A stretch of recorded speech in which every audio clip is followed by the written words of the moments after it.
What year did you start Game Informer? 2004. 2004. My good friend Joe Juba preceded me. He had found out about a job from one of his buddies at Game Informer, like December, like November, December, something like that, 2003. And I was like, it would be a real jerk move to like try to go for that job as well. But I did like, Joe, we got to get you that job. Like, and then if you get the job, maybe then I can get a job later when they have another spot. And that's actually totally what happened, is that like about 3 months later, they opened up a new, like, I think they were maybe 8 editors at that point. They were moving to adding a ninth editor. And Joe came home one day and was like, hey, guess what? There's another spot open. And then I was like, sweet. And I put together my resume and all my writing samples and stuff and sent them over to Andy. And then he left me sit for like 3 months. Mm-hmm. How brutal. It was rough. It was okay because it all turned out in the end. Yeah. And now the big news is Game Informer's back. We talked about it a little bit at the top of the show and everything, but congratulations, Miller. Thank you. I cannot imagine how many meetings, how many calls, how many stressful evenings. It's a dumb question. Is this, scale of 1 to 10, how hard was it for you to revive Game Informer? Was it just a matter of like, I don't know, corporations and money is going to exchange hands, there's going to be 1,000 meetings, but like personally, how difficult was it on your end? 9. 9 difficulty. Like if you combine the emotional and mental load a little bit here, it was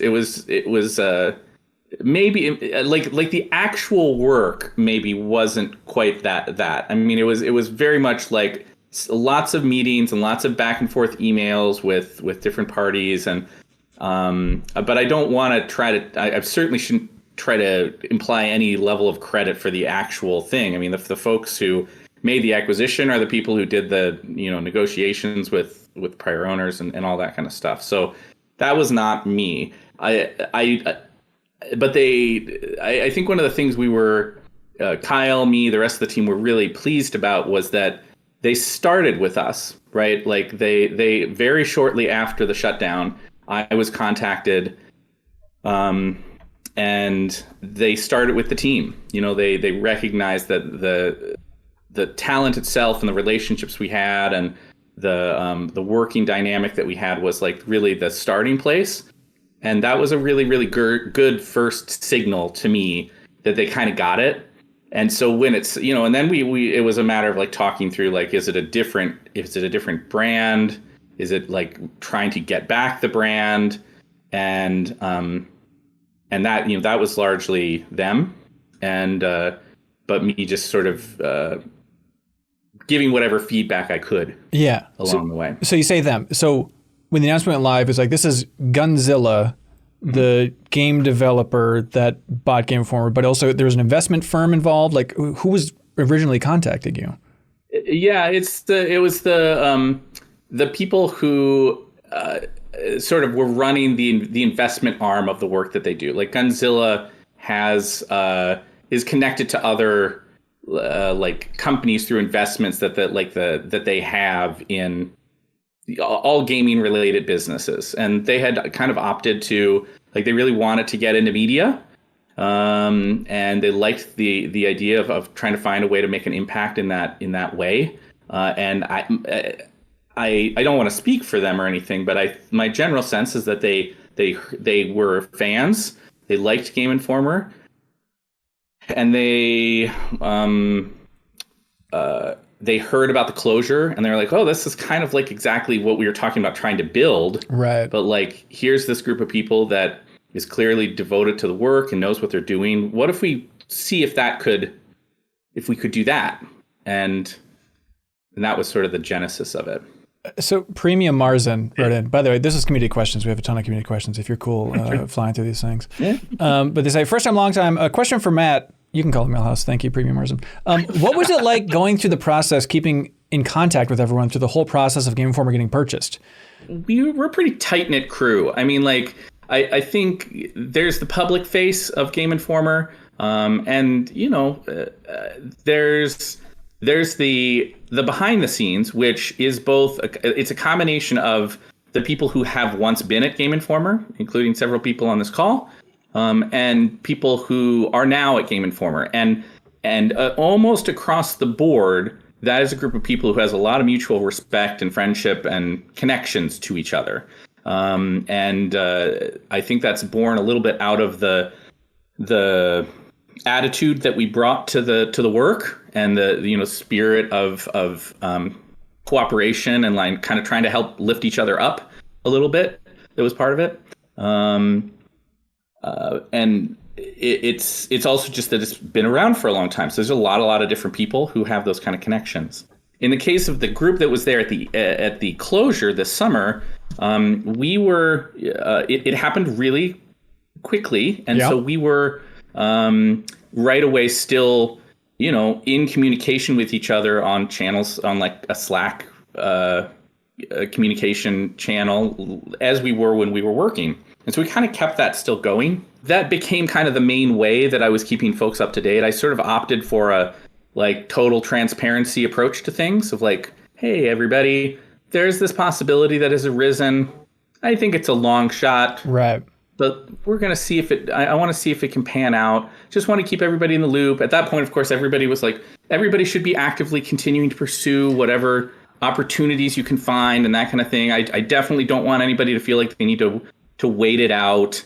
But you should know that like I'm looking into it, right? Because it feels to me like this is something that's worth it's worth fighting for it if there's even a chance that it can happen. Right. And so we just kept it was mostly on that on Slack with regular updates. Kyle, I'm sure you could add your 2 cents. Some of those updates for me were like pages long.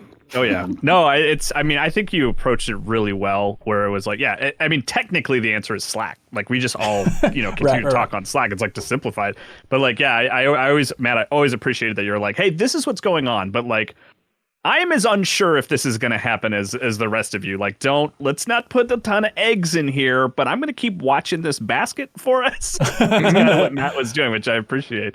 I mean, there were rumblings forever. I mean, Jeff Ackervick, he was on the Game Informer, the MinnMax show, completely different. The MinnMax show years ago, I think, when he was let go, talking about like, there were talks of could anybody ever buy Game Informer out from under GameStop? And then even Reiner, when he was on Bonus Pod from MinnMax here, he was like, never know what could happen. Game Informer might come back. So I feel like there were things bubbling for years of like, could somebody ever buy Game Informer? I mean, Miller, I know you know 1,000 times more than you want to reveal here, but like it has been a long journey. And let me even wind back the clock for you a little bit. I mean, going back to when Andy McNamara wanted to build the new site, the idea was, with Margaret and the crew there heading that up, like we want to make this completely separate from GameStop so that, fingers crossed, if Game Informer could ever separate from GameStop, it'd be good to go. And now like that initiative from Andy and Margaret and the team back then could not have paid off more. That like, oh, the site, it's completely separate from GameStop. I'm sure there's 1,000 tech hurdles, but it's not like that site is intertwined within GameStop systems in 1,000 gross ways. And that's all because of that push for like, maybe we could get independence years ago, right? Mm-hmm. Yeah, I mean, some of that stuff predates me being in a leadership role, right? I think there were always conversations, as there I think probably in any business, about like, what's the future of the company look like? How do we continue to evolve? Like all that kind of stuff. Except there's more us screaming it, but yeah, I hear you saying that. Yeah. yeah.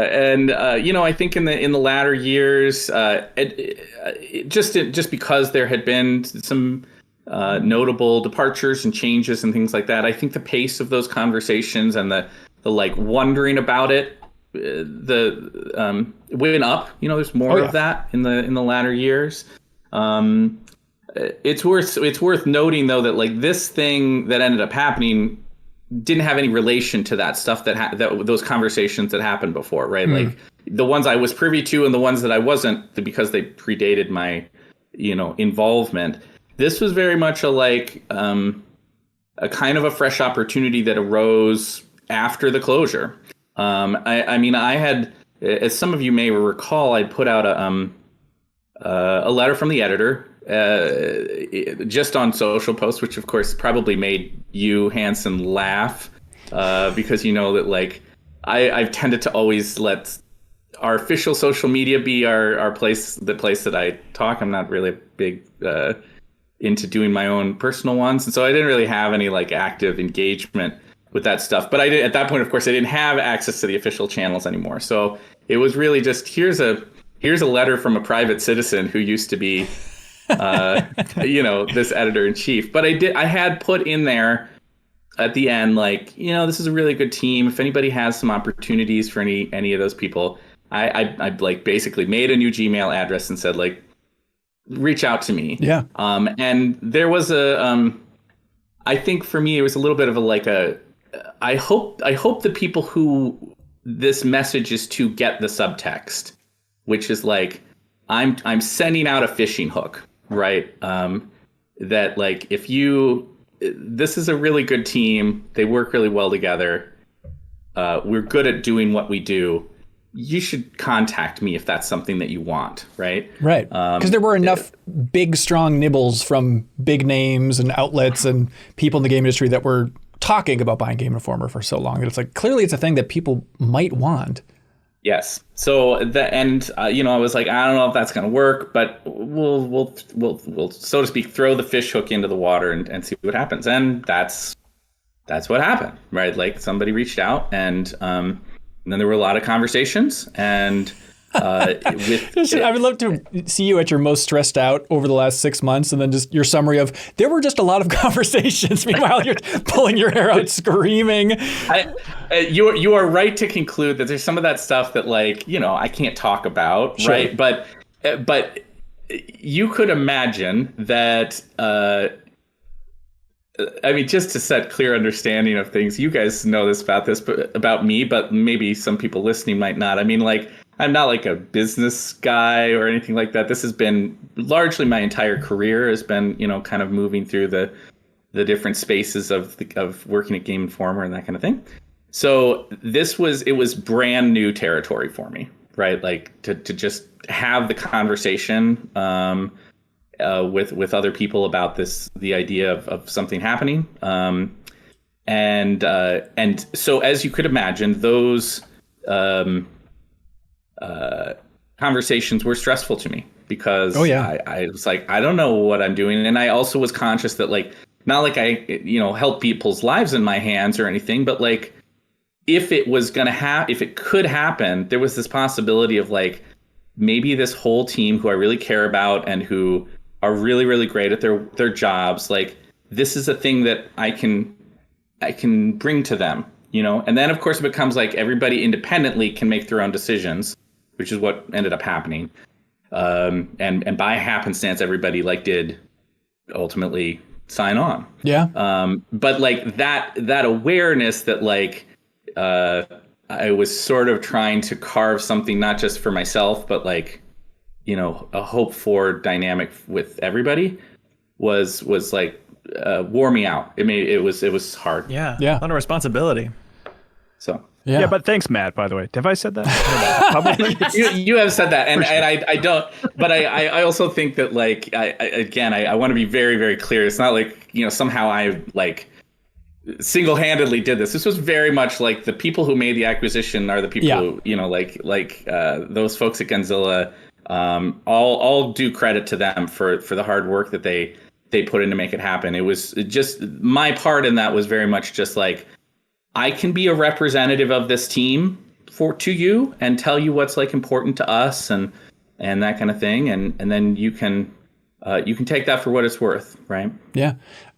So we talked to Kyle a little bit about it at the top of the show, but the physical magazine is coming. It's on the horizon. Mm-hmm. It's not years in the future. It is sooner than we might think. Is that a fair assessment here? Yeah, that's the plan. I don't think there's anything cagey about that. It is purely a function of like do the logistics in your head, right? Like we're gone and we come back. You can't have a magazine that you ship out to people that day because you don't have an audience and you have not talked to any of your contacts who would give you content for that magazine. That's not the way that it works. And also the physical printing of it is like, you don't have the same 100%. publisher.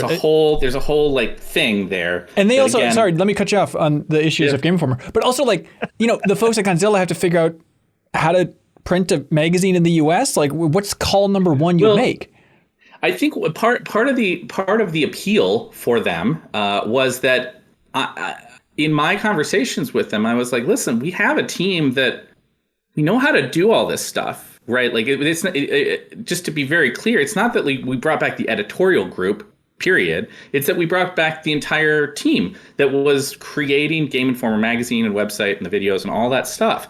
So we do have a lot of expertise. We have contacts with various places that, whether it's with apps that we need or it's, printers that we might work with, that kind of thing. So, of course, all that stuff has to be re-examined and all that kind of thing. But like, we can take advantage of just that expertise and to create something, right? Yeah. So they don't have to do a lot of that stuff. Okay. And of course, because everything's been set up as an independent entity, they're not, right? Like we're doing all that, but it does have to happen. Like we have to set up all that stuff, and that takes some time. And we also have to like reconnect with the audience and get interest. Right. And it's why right now, very, very shortly after we've relaunched the website, we're kind of saying like, sign up for an account. We got a couple of like cool perks in there, including like, I think it's pretty neat that we were able to carve out this like, you can check out the whole backlog archive of last decade plus of magazines, or like if you sign up for a free account, that's just there. And you can like all those features and cover stories and interviews and stuff like that on top of everything you can read on the website. That's all there. But like part of the reasons for building up those accounts and getting people to like make new accounts is that, ultimately we want to be able to have an understanding of like, who is the audience? What's the scope of the audience that might want to, here in the next couple months or whatever, come back and like, now here's a thing that like we have to produce that costs money, and are you interested in this? So it's almost the Steam wish list equivalent is to go make an account on Game Informer and sign up for that free thing. That is 100%. Like we have heard like when we shut down, there were a lot of people who reached out in the industry and in the audience that were like, I wish there was a way to help you guys. I'm really sorry that this happened or whatever. And likewise, in the last few days, that has also been a very, very common sentiment. There is a very, very simple answer to that question, which is like, go make an account on GameInformer.com. Like, if you do that, then that gives us a little bit more information. So and gives us a way to reach out, and say like, okay, now this membership and subscription program is sort of up and running. This is what it would cost. Right. This is the perks. This is what, comes with that. And that's what we're now like Kyle and I and the rest of the folks at Game Informer are like working. Like we're simultaneously like now underway as an active outlet. We're doing news coverage. We're, doing new reviews, that kind of thing. As these days pass, you'll see the pace of that get back up to full speed. And simultaneously now that we're public, it's much easier to get more firm commitments and involvement with the partners and the PR professionals and the developers and the publishers who we would want to reach out to and like create some of the like exclusive and cool content that people understand. That's what Game Informer does, right? Like that's what makes Game Informer special. Is there a and people don't pay for covers, by the way, but is there a bit of a PR bidding war of like, oh, if you get like the first Game Informer cover back, that'd be really cool? I think it's early days yet. I hope that there's for some folks, there's a little bit of the like, it'd be cool. Stop being so damn meek, Miller. Come on, man. No, I mean, I just call it how it is, I guess, right? Like, I think that I will say that there are people who, as soon as we contacted them, were like, great. I'm so thrilled to hear that. We have a thing we would like to talk with you about. Right, like within 20 seconds of us sharing the news, that was what was going on. And so that is, it's very gratifying. It's a testament to the work of Kyle and the rest of the people on the team that they have those relationships and the work that they've done doing prior cover stories and features and interviews and things like that. I think that there is just a established reputation that we have that like we're going to do good work, we're going to be thoughtful partners, we're not going to shill for you, we're going to be honest in our evaluations of things, and certainly once we get to reviews and critiques, we're going to be clear when we like things, we don't like things. But ultimately, we are professionals, and we care about trying to find a way to really talk about the games in a entertaining and cool way, right? And I think there's value there, right? Like it seems like a weird thing to say, like, but really, like, there's lots of other people who are doing really, really great work in covering games, and I don't by any stretch mean to dismiss any of that, but there are also people who are doing coverage there. It's like, that's not, you're not professional per se, right? Like you're not doing your research here or approaching this with any level of respect or anything like that. It's sort of like, let's package snarkiness and disrespect for everything that has to do with games, and make that be the product more than like talking about the games. And I think that's just not what our identity is. More power to you if that's like your thing. Thank you. And that's what you like to that's what you like to engage with or whatever as an audience member or whatever. But it's just like kind of not our thing. And like I want to be a place that as you guys do, right? Like that celebrates games in a because we like it, because we like it. It seems like a weird thing to say, but because we love games and we like to share in that liking with other people. Yeah, you should change your name to Dr. Respect Miller. I think it's kind of a new avenue for you. I think it'd work really well. Happy Joe. Satisfied Joe. Just real quick, I mean, when it comes back to Physical Magazine, is there any chance it'd be quarterly? Are you guys committed to monthly at this point? That I don't know yet. Okay. I think that we want the ultimate like package of what it is to be something that people are really excited about and that they are compelled to become members and subscribers and all that sort of stuff. It would be unfair of me to try to characterize what that would look like right now, other than to say that like our starting place is we knew what we were doing before, and there were a lot of things that people liked about that. So that's where we kind of start in our thinking and then see where that gets us. Gotcha. J Herb wants to know, well, they say, congrats, Matt, and the whole Game Informer crew. What written or video series are you most excited to bring back / continue with this new Game Informer revitalization? Do you see replay in the future? Maybe a reboot to the podcast? Thanks again for your stewardship of the magazine here. I mean, the boring answer for some of these questions are like, we're not completely sure yet, but like in terms of like what I want to do, I like Game Informer show podcast is something that like we've just been kind of we haven't had to been able to have like a major discussion about it yet, but I want to bring it back for sure. So subscribe to that feed, stay subscribed to that feed, and not impossible that it'll come back. Yeah, and also like I really like doing new gameplay todays because it was just this like great excuse to just like check out like games quickly and like like get your hands on a bunch of stuff. So I like that series. I want to bring that series back or revisit it or try new things with it. And I mean, I think there's a question. Maybe I'm getting ahead of myself here, but like people have certainly asked about Enfarcer. And we've had discussions about Enfarcer. That's the April Game Informer show. I love that. So, I mean, that's stuff we all want to do, but it's like, it's hard to commit to anything right now. Like we've been so focused on just getting the website back online like the last 2 weeks. So it was a little bit of like, we will get to these discussions later. Like Alex Van Aken, right? He's a big part of the Game Informer show. Like that's his,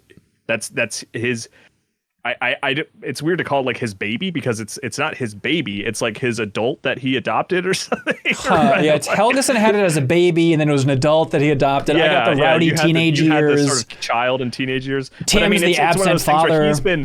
he put together that fantastic sort of introductory video, and that has been his life, like for the last, however long. So he just hasn't even had a chance to like catch his breath. But I mean, all things I want to do, and we're eager to sort of have those discussions and figure out exactly what they're going to be. Okay, so replay, it'd be foolish not to continue it. Right? Oh yeah, I mean, that was one you specifically mentioned, but yeah, Marcus and I were kind of Marcus was carrying that torch for a long time of replay, and like we were doing it every Friday, and yeah, that's something I would like to pick back up for sure. Yeah. Gotcha. But I don't. But I don't. I'm not 100% promising it. Okay. We don't know yet. We just don't know. Leave them alone. Yeah, stop yelling at me. Look, Leo. they just wanted to announce the Game Informer's back and then have no follow-up questions. What's so hard to understand about that? That's so unreasonable. No, I completely understand people's follow-up questions. These are all internal discussions we've been having that we've almost had to push aside to be like, yeah, but let's get that website on.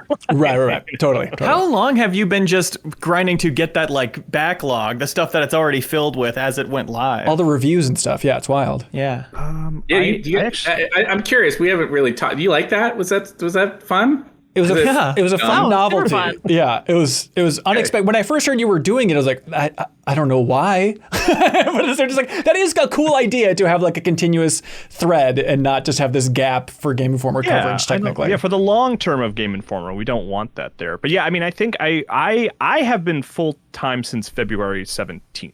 Like that's where I'm at, and that was pretty much everybody, with only a couple of exceptions that weren't able to start on the 17th. But since then, we were writing reviews and like having discussions about Game of the Year and stuff like that. Yeah, gotcha. Cool. Yeah, we talked about that a bit at the start of the show, but it makes it very extra exciting, that whole reveal.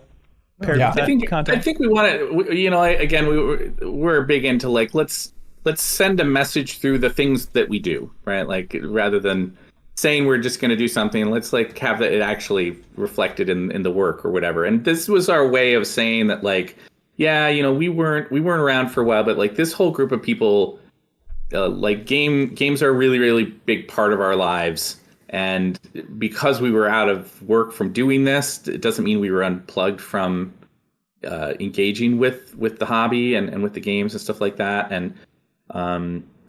And so some of it was like titles that we had engaged with, let's say 5 months ago, and that we came back to then, and like, okay, let's get back up to speed before we try to say something professional, like a professional critique about it. Right. Other times it was stuff that was like, well, nobody did get to this one because we were busy looking for jobs or whatever. So somebody should play this, right? And so we poured a lot of time into trying to do that. We thought the Game of the Year thing, that was almost cool. Become like a little bit of a tradition. And it also became an excuse for us, as Kyle jokes about in the video a little bit. Like, it was nice to just get back into a genuine editorial scrum of like, let's argue about this for a while and try and the way that sharpens and focuses an understanding of like, what was that year like for games? What was it about? What was important? That kind of thing. Right. I did get to do it here at MinnMax, so I got like a double dose of it. Yeah, that's awesome. That's awesome, Kyle. I'm proud of you, man. Yeah, thank you. That's good. I'll work on my part.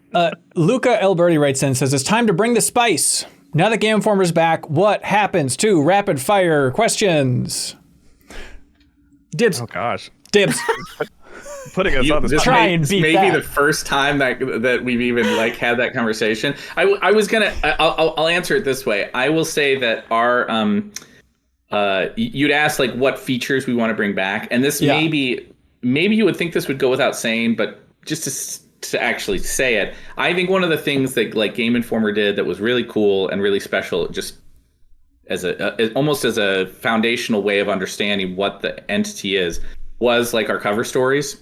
And the way that over a lot of years we evolved that to be this, like, when we say a Game Informer cover story, it's more than just like that. It's about a sort of a level of focus and attention and celebration of a particular title and its creators that is really comprehensive. And it includes the like things like the rapid fire interview structure that it was there for so long. It includes that dynamic of like being at a studio and really having that firsthand understanding of a game, and who the people are that are making it, and the whys and the hows of that kind of thing. And And so like whether it's the rapid fire interview format or like other things that traditionally have been a part of that kind of thing, that whole cover story thing, I think it is very, very, very likely that would be still a core aspect of the way we approach coverage in a given month. But just to confirm, you did hear Leo and I say dibs faster than you guys, just to be really clear? Right. Okay, just want to make sure. I mean, I feel like it's good enough that it can have a few places to live, isn't it? Well, if we do the same game, that's going to suck. That we wouldn't want to do that. That may be Wow, would we coordinate on that? That feels gross too. I have to be like, okay, you guys get this one, we get this one. I think. I mean, we haven't talked. This is us talking about it now, which is funny. Yeah. But I think that's absolutely the future of it. Is they both do them, and then like we talk to each other. We're human beings. We'll figure things out. We'll have jokes sniping at each other within the two. I don't care for that. Great. I don't care for that. All right, then we'll take it. Then we'll just take it, Ben, if you don't want to coordinate on this. I think we already took it. David Kelly, tough question. Says, welcome back, Game Informer. What is the state of the Game Vault? Which was a collection of every game that Game Informer was shipped. Confusing one. What can you all say about where the vault is right now? Not much. Only that like maybe you know as much as we do, right? Like that wasn't part of the sale. Right. Is the short answer. So I think for anybody who's listening who didn't know the context, it's worth understanding it's a collection of games that starting a long time ago. The editorial group at Game Informer, when games would come in, one copy of everything would sort of be set aside. It started out as a little small closet, grew into a big room that was kind of a big library of games, and it was definitely a very cool thing, but it just wasn't part of the thing that was purchased. I can't speak to its final destination or what happened there or any of that stuff. Well, we know from our end, right, that it was packed up and shipped off to GameStop headquarters. And I heard, talking to different people who packed it up in that U-Haul, that it went to the old studio space at GameStop, but we don't know. It's not for sure that we know that everything was divided out to GameStops. There's like, the old Game Informer statues and the GameStop in Mall of America. But we did a video where we talked to that employee there, and he seemed like greatly exaggerating the idea of like, oh, everyone could just grab everything and put it in their pockets. Like, it doesn't seem like, talking to other managers seems like, no, they shipped it all off to GameStop corporate. So who knows? Who can say? Leo, are you also in that same camp of like, maybe this is nihilist, but I'm like, I don't really care where the vault is. Like, it's kind of one of the least interesting things about Game Informer to me. It's like, there's a bunch of games that were on retail shelves anyway, right? I mean, if we had done that show, we talk about how it would have been so good, Criterion Closet in the Vault. Right. We would be missing it more. That's true. But yeah, it was gone as soon as Game Informer was gone to me, and before. It's like, again, I don't know I know less than anybody on this call probably about where it is, but what would you do if you were an evil company with nothing of value besides the vault? Hey, look at this. Miller, do you have access to Brightcove, the old video player? That's what I'm more curious about than the vault. That's all lost. Okay. Well, that's a shame. Patrick G writes in and says, what's one thing that Game Informer is striving to do to make itself sustainable in the future? They say magazines don't magically become profitable, so what will help the magazine/companies stand out and make money moving into the future here? Yeah, it's a thoughtful question. I think it's worth understanding that like we without trying to delve into like business specifics or anything like that, right? We had a new sort of standalone subscription program last year before things shut down that was doing quite well, and so it's always worth noting that like we can't speak for anybody's decision makings around business or anything like that, but I do think that like there's a conscious effort on our part moving forward to look at the marketplace and understand like, okay, well, what do people want? And one of the things that has really emerged there is that like both from the evidence of what we saw with that subscription program, which was some pretty substantial interest from people to like engage with, I'd like to get a cool gaming magazine still, as well as the broader interest in like what we do and the kind of features and videos and that kind of thing. there is we think there is interest, right?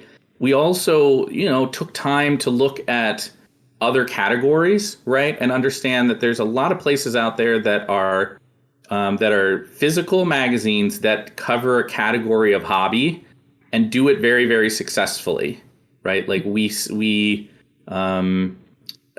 you can go across the board of places outside of games and see a lot of that kind of thing being perfectly profitable. Who are these people? Like Fields and Stream? What are you talking? What magazines stand out to you? I mean, I think you think about something like, Sports Illustrated, right? Or something like Cigar Aficionado or something like that. Stuff Sure. that's like you wouldn't think of off the top of your head as folks who our hobby is games. But there are these places that if you're a hobbyist for a thing, you want to. It is fun to have a magazine that is about the thing that you care about and that makes your hobby more enjoyable or you understand it better. And I think that very quickly began to emerge as one of the things that was a priority for us. Is right, whatever decisions we're making, and the ways we approach coverage, we want it to be ways that enriches your hobby of playing games. Right. So if it's a cover story, let's say, to use that example of something right. we really do a lot of, you want it to be somebody who takes the time to engage with that cover story content, with the actual story, with the magazine, with the videos on the website, all that kind of thing. You want them to come out the other end and be wow, now that I'm checking out this game and I'm playing it, I like it better and I'm having a better time because I understand the context of what the creators were thinking about when they made it and all that, the technical side of what they were doing or what the artists were inspired by when they made their game. And I think taken in total, for me anyway, and for the people on our staff, we think that there's value to that, right? And that's where the sustainability comes from, is that idea of offering that to people and giving them something that does that for them in the hobby that they care the most about. Do you have the number in your mind of if we get 1 million subscribers, we'll be sustainable? No. Okay. I don't think so. I mean, part of it is that I think we are in it for the long haul, and we've had the conversations we've had with the people who acquired Game Informer, right, at Gunzilla. They are also in it for the long haul. As you might imagine, anybody who's into when you hear about something that's an investment group that wants to get a company and do it, there's a version of that where it's well, we want to get it and we want to transform it instantaneously into this thing that looks like it's way puffed up and that we can then sell off and that kind of thing. Sure. That is explicitly not what they want to do. They have told us very, very clearly that they look at Game Informer as a long-term aspect of the portfolio of what they're doing, and that they want it to have an impact and continue to do the things that Game Informer has done within the industry over these many years, and that's kind of one of their big priorities, and not about somehow instantaneously transforming it into this money machine, right? Now, that said, it's a business. We want to try to be successful and reach lots of people, but I think we understand that as being an organic process that we're going to do over time. Yeah. We have the benefit also of selling a physical product, right? If you look at who we're competing with, the GameSpots and IGNs of the world, we do have a thing, a physical thing that we're selling, which is gives me some confidence about the long term. Yeah, but also it's a physical thing that costs a lot of money to produce, and so it's a tough thing to try and factor it in. No two ways about it, right?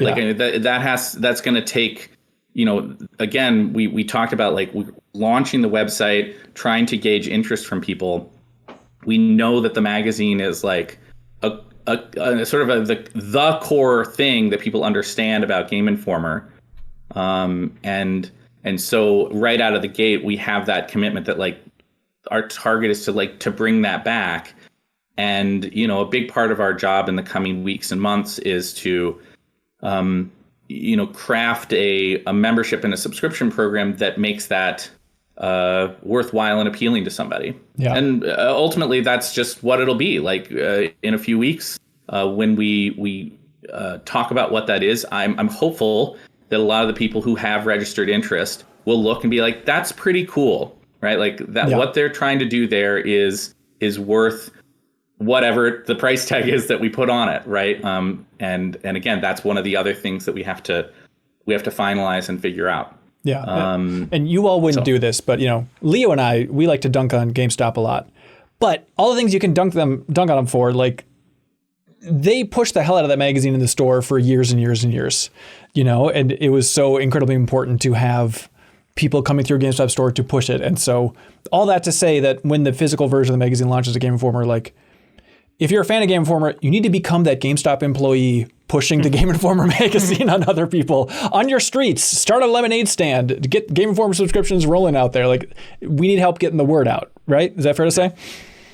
Yes, that is 100% fair to say. Not speaking anything to about what it was before, what the business model was before. For us right now, we are an independent company that is going to produce the content that is in front of you for better or worse, and all the things that come along with that. Right, there is no like umbrella, good or bad. There is that, like, we are Game Informer under Game Informer Inc. and we're going to have this product and this subscription and this membership option that is our primary thing that sustains it as a business. And so if the kind of content we're producing is meaningful to you, if you like that as being part of the gaming ecosystem, the way we talk about games and the way we write about them, the videos we do, it's not a complicated formula, right? Like, you either like that and you are willing to give some money each year to like have that thing, or you're not. But we hope there's a lot of people who that there is that excitement, right? Like they sometimes you hear developers all the time will say that thing about, like, you know, you make the game that you want to play and you try to like not worry too much about what other people are doing. And I know it's corny a little bit, but like that philosophy does apply to what we're doing as well, in the way that we've talked about how to approach our coverage and the magazine and all that kind of stuff. So that, like, we as a team like getting a magazine. Like, we all look at our phones all the time. We all like get lots of, we watch gaming videos. We we listen to awesome shows like this. Like, there's nothing like there's nothing that's bad about any of that. That's part of the ecosystem of what we're doing, right? We have our website and the video and all that kind of stuff too. And that said, we also really, really like getting a magazine that's like, oh, look at that slick cover art. Mm-hmm. Look at this long form piece of journalism. Look at this, you know, this experience that I can have that's not about staring at my phone for a few hours, right? Like, where I can look through and dig deep into some interesting topics around games. I can, you know, have some interviews with people who I care about within the gaming industry and that I wanted to know more about. Have some stuff in there that's funny. Have some stuff in there that's like thoughtful angles on the games industry that you wouldn't have had before. And, and that, like, that having that in your mailboxes, we like that. We just do. And so that's what we want to make. So you mentioned, you know, independent company, Game Informer Inc., which is an LLC. But I mean, I think it's confusing. Just to be really clear, like, Gunzilla owns Game Informer. They set up the Game Informer Inc. LLC. It's an incorporation, Ben. It's not a limited liability company. Thank you, lawyer Haley. You're welcome. So Familiar Spirit is wondering, like, what does that mean? Does it provide more autonomy, or why point out that idea of there's a separate, what is it, Haley? Incorporation. Thank you. I think that the general idea is simply to like establish it as its own independent entity. That's the big takeaway, and that we the insistence from, like, for those of you who know what Game Informer has done, like, out in the audience, right? You understand that, like, for a long, long time, it has been all about this idea of, like, the editorial group selecting what we're going to do next. It's not like an ad group that's telling us this should be your next cover story or something like that, or these are the games you should review, or any of that kind of stuff. That is never, ever, ever been the case in the entire history of the brand, and we weren't going to bring it back if that wasn't going to be the standard. And so it was sort of one of the very first places that we started. When they reached out, I was like, oh, this is kind of exciting that they're interested in our team and maybe bringing us back. But I hope they're not thinking that somehow we're going to like write about certain things, or that they're going to tell us what to write. And so that was like one of the very first conversations that came up. And thankfully, they were as eager to sort of surface that with us as we were. They were like, the Gonzilla folks were very much like, we want this to be what it was. We want it to be this like independent entity that's going to write about games. We want to establish this like what became Game Informer Inc. I don't know that it had a name at that point, but like we want to establish a way that it can like live on its own as its own company, so that you guys make your own decisions. You write about the things you want to write, and so that's really why it exists that way. Okay. Gotcha. James Palermo has a tough question for you. The return of Game Informer is great news, but how do you square that with the fact that they are now owned by an NFT/blockchain games company with Gonzilla? They'll supposedly have complete editorial freedom, but the Washington Post and the LA Times tout that as well, despite having clear signs of ownership interference. If the most renowned journalistic institutions in the country are victim to conflicts of interest and knee bending, I think it's reasonable to ask tough questions about the functional limits of integrity for a games magazine. 100%. That's very much a very reasonable question. I think that to some degree, to return to what I was just talking about, we'd established this separate company, this separate entity of Game Informer Inc. precisely because of the idea of like these two entities should be different things, church and state, right? Yeah. And that they should be separated. And so, my understanding is that, the folks at Gonzilla are involved with investments with a lot of different gaming related companies. And like they wanted to set this up as this independent entity so that we could keep doing the things that we want to do. They've been like super supportive of what our needs were throughout the process of both like getting up and getting going, but also once we started in terms of encouraging like our input and our perspective on how things get set up. They've been really honest and open. So I mean, just straight up, I don't have anything but positive things to say about our relationship with them thus far.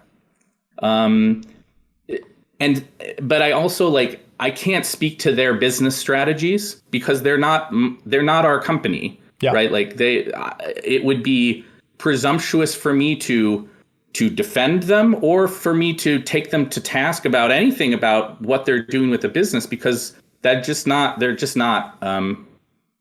us, right? They are certainly the people who made the acquisition of Game Informer, but then they promptly sort of handed us the controls and said, go do this thing. So I wouldn't presume to in answer to the very reasonable question that your viewers bringing forth, I wouldn't presume to try to do that for another company.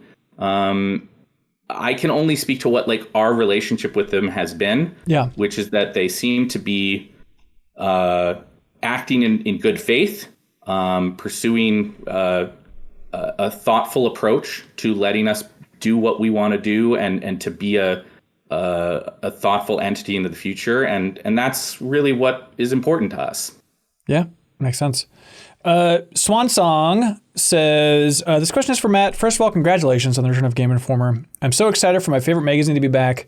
Second of all, I think it's awesome to be able to rehire 100% of the team that was laid off last year. But if you can say, are there any plans to bring back former editors that were laid off prior to 2024? Or is the approach similar to what you're doing before the hiatus, where you would sometimes include pieces from freelance writers? Sure. The part of that falls under that banner that Kyle and I were talking about before, which is that we came back in a few weeks ago back into a shared room where we were all, paid employees of Game Informer. And at that point, it was like, okay, guys, what needs to happen? It wasn't like, to be very clear, because we had set it up as Game Informer Inc., all that stuff we were just talking about, it was like, we were the group, right? It wasn't like there was some preset thing that we arrived and like, okay, well, this is up and running, and this is the plan, and this is what we're doing. And that, if anybody who has that perspective on it, or that thought that that's the way it was, that is not what it was. There was a specific goal to say, like, that again, I'm very grateful to Gunzilla for approaching it from the structure, where as I was going back and forth with them, I was like, we shouldn't be doing planning and strategizing and graphic design experiments and talking about, like, none of that should be happening until we bring the staff on to do it. They should be a paid team. And they were like, 100%, yes, that is the right way to do it. And that is what we did, is that we brought the team back and then we started work. So there were a lot of things these last few weeks that we were like, okay, what's next? What's the next thing we had to do? And a lot of it has been like, okay, we want to get that. We have the site, we have the magazine archives. We want to start gauging interest from our community. That's our priority. Let's get this video done. Let's get the, a letter that speaks to our audience done. Let's get the site up and functional. Let's do some of this gap content of reviews and backlog stuff and get that up, and then turn our attention towards stuff. So that's a long preamble to say that now that we are there, we can turn our attention towards some of those subsequent things, like where is the subsequent content coming from beyond just like what we're going to produce as a team. Right. We were doing a lot of freelance stuff in the final couple of years of Game Informer. I will be the first to admit, by the way, I was dubious of that approach, because we'd gone for a long, long time prior to that without doing like non-staff contributors. And I was really worried when we first started it that it was going to be wasn't going to feel like Game Informer.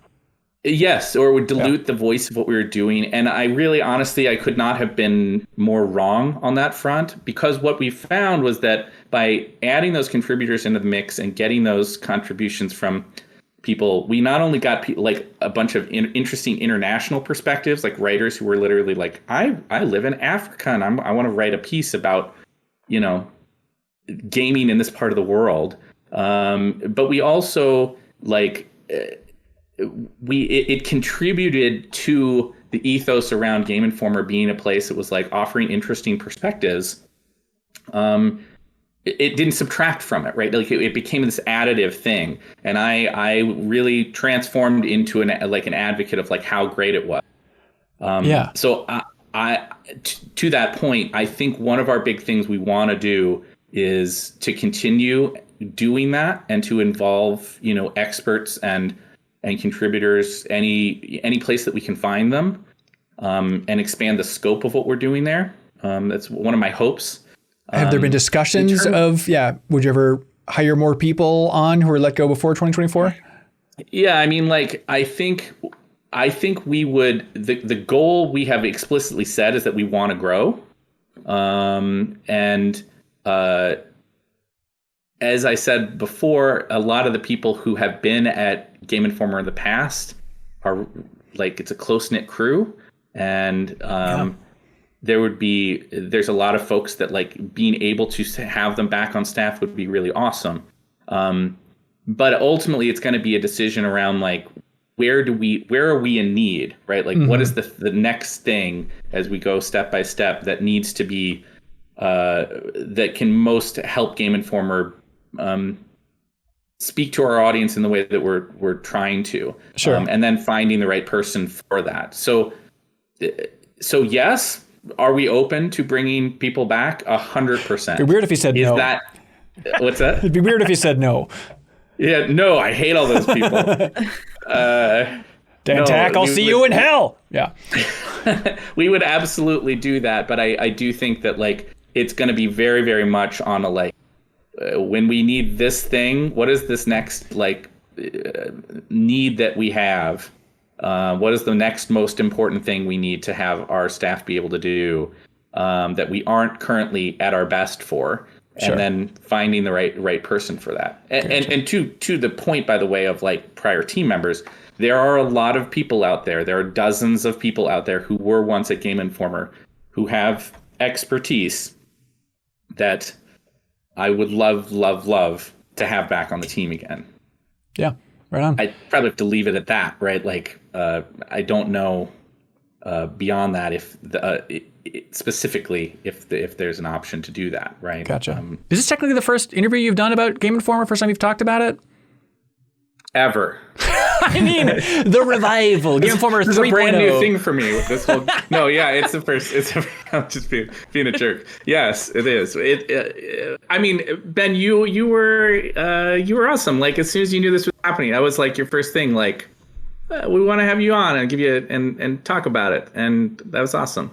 So thanks. No, I appreciate you keeping me politely in the loop on what was going on. Because it was a weird thing of like, we want to keep doing stuff with Charles, but also we hear there might be a big job coming on down the road for him. So it's like a weird thing to coordinate, with Kyle and everything. Sure. Like, and it is not a matter of politeness. I mean, like as far as I'm concerned, like the work you guys are doing, like we love everything about what you've done and the MinnMax as a entity, and we would do everything we possibly could to like support what you're doing. And we know it's so awesome that over the years that you've continued to like be there for us, and it means a lot to us. So that's very sweet. Yeah, it's I would always say that when I was going on a cover story trip back at Game Informer with Matt Miller, I was like, well, I can relax. I know we're in very good hands. Miller's going to have a soft guiding force throughout this entire experience. I won't have to deal with stressful PR most of the times.